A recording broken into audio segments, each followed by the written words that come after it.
саяын энэ цогцоор дотор нүүрсний худалдааны ялангуяа тэр үнийн хэсэг бол олон улсын одоо хоёр улсын худалдааны одоо шударга зарчмаар дэлхийн зах зээлийн зарчмаар явж чадах уу гэдэг нэгдүгээр асуултыг дахиад тодруулаад өгөөч.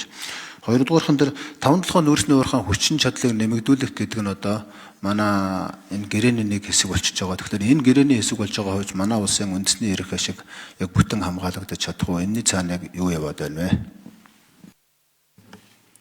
За цэвэр дөржийн товон сайд хариулт өгье. За үнийн зарчим бол бид нар өнөөдөр 5-7 Эрдэнэс 5-7 компани олборлож байгаа нүүрснийхээ ойролцоогоор 50 орчим хувийг өмнөх 4 гэрээний урт хугацаатай байгуулсан гэрээнийхээ зарчмаар нийлүүлж байгаа. Тэгэхээр энэ одоо урт хугацаанд эцсийн хэрэглэгч нь авч хэрэгэлдэг энэ одоо тогтолцоо бол энэ ялангуяа нүүрсний одоо зах зээл дээр нүүрс гангийн коксчих нүүрс гангийн энэ одоо холбоосон дээр баримтлаад явдаг ийм зарчим байлээ. Тэгээд үнийн хувьд бол одоо тэр тээвэртэй тээвэргүйгээс болж онц ялгаатай харагддагаас биш одоо урт хугацаанд нэлээд одоо тогтвортой байх ийм үн байдаг. Хэрвээ бид нар нүүрсний үн өндөр байхад ч гэсэн энэ асуудлаа шийдсэн бол бас нэлээд хожоотой байхаар байгаа. За хүчин чадлыг нэмэгдүүлэх гэдэг асуудал дээр бол бид нар өнөөдөр одоо энэ 58 дугаар тогтоол дотроо бид нар энэ 3 дугаар зүйл заалтан дээр одоо Эрдэнэс 5-7 компани хувьцаа эзэмшиж байгаа ашиг тамлтуудын тус.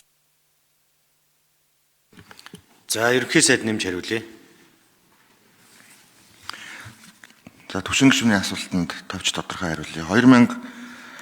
2014 онд 5-7 компани 51%-ийг одоо Монголын тал. За ихтэй 5-7 компани тэг хувь, 49%-ийг Хятадын тал. Тэр нь одоо тухайн үеийн Шинхуатай одоо хийхээр нэг үгээр л лиценз шилжүүлэх юм хилцэж байсан.